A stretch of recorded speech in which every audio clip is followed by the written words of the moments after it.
Welcome to Mobile Car Mechanic. Today I want to show you how to replace the windshield wipers on your GTI and Golf. It's going to apply from anything from 2005 to current generations. We're going to put it in service mode. Let's get to it.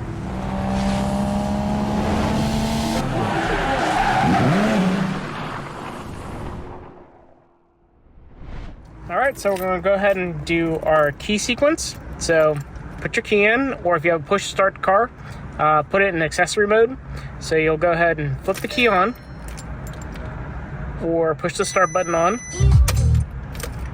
off, wiper stock, boom, and then we'll go to the outside.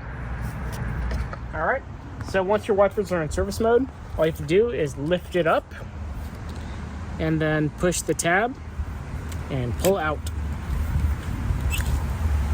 Then we'll go ahead and put it back in until the tab is locked in place. We'll put this down and then we'll go back in the car. All right, put your key back in or hit the push the start button in accessory mode and then hit the wiper stock. Boom. That's it, you're done. Thank you for watching Mobile Car Mechanic. Today we showed you how to replace the wipers on this 2010 GTI. And just remember, this is going to apply from 2005 to current generations to put your windshield wipers in service mode. Thank you for watching and see you on the next one.